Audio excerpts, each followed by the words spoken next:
6,000 రూపాయలు government of India ఇచ్చారు. నేను 6,500 రూపాయలు ఇస్తానన్నారు.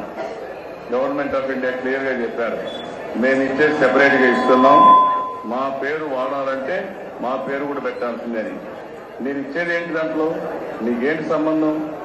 గవర్నమెంట్ ఆఫ్ ఇండియా నేరుగా వాళ్ళ అకౌంట్కి వేస్తున్నారు. మీరు దాంట్లో పేరు పెట్టుకోవడానికి కూడా ఏంటి? రెండు కలిసే సమస్య లేదు. గవర్నమెంట్ ఆఫ్ ఇండియా నుంచి నేరుగా నిధులు వాళ్ళ అకౌంట్లోకి పోయినప్పుడు ఆ పేరు క్లెయిమ్ చేయడం ఎంత నీచమైన కార్యక్రమం ఇది.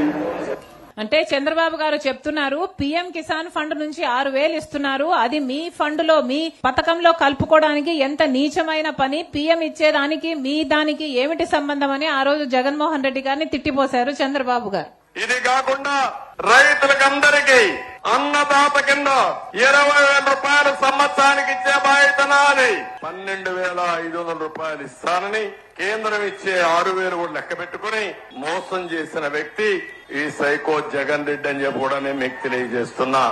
సో పీఎం కిసాన్ ఫండ్ కలుపుకున్నందుకు సైకో జగన్ అని తిట్టాడు చంద్రబాబు గారు. మళ్ళీ ఇప్పుడు చంద్రబాబు గారు అదే పీఎం కిసాన్ ఫండ్ ను కలుపుకొనే 20,000 ఇస్తున్నాడు. ఇది ఎక్కడి న్యాయమని అడుగుతుంది కాంగ్రెస్ పార్టీ. కనీసం ఇచ్చిన మాటకు విలువ లేదా? ముఖ్యమంత్రి హోదాలో ముఖ్యమంత్రి స్థాయిలో ఉన్న వ్యక్తి సూపర్ 6 అని ఇచ్చిన పథకాలలో ఎన్ని అమలు అవుతున్నాయి? ఈ రోజు నిరుద్యోగ భృతి 3,000 రూపాయలు ప్రతి నిరుద్యోగికి ప్రతి నెల ఇస్తానన్నాడు చంద్రబాబు గారు. ఎంతమంది నిరుద్యోగులకు ఇచ్చాడు?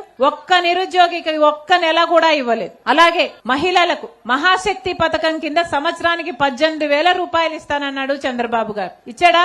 మరి ఇలాంటి నాయకులుంటే మరి ప్రజలు ఎలా బాగుపడతారు? అందుకే చెప్తున్నాం, ఈ రోజు ఒక్క కాంగ్రెస్ పార్టీ తప్పితే, ప్రజల పక్షాన నిలబడి కొట్లాడుతున్న ఏకైక పార్టీ కాంగ్రెస్ పార్టీ తప్పితే ఇంకొక పార్టీ లేదు. జగన్మోహన్ రెడ్డి గారు బల ప్రదర్శన యాత్రలు చేస్తున్నారు.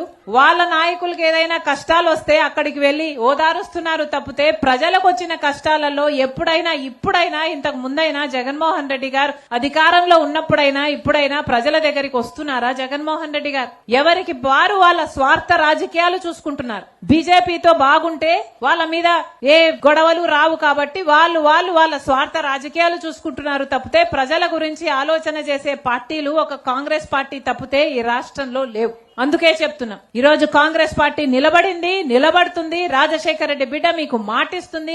ఎన్ని పోరాడాల్సి వచ్చినా, ఎన్ని కొట్లాడాల్సి వచ్చినా, బీజేపీకి వ్యతిరేకంగా అయినా సరే, చంద్రబాబుకు వ్యతిరేకంగా అయినా సరే, ఇక ఏ ఇతర పార్టీకి వ్యతిరేకంగా ప్రజల తరపున పోరాడాల్సి వచ్చినా రాజశేఖర రెడ్డి బిడ్డ నిలబడుతుంది, కాంగ్రెస్ పార్టీ పోరాడుతుంది అని మీకు మాటిస్తున్నాం.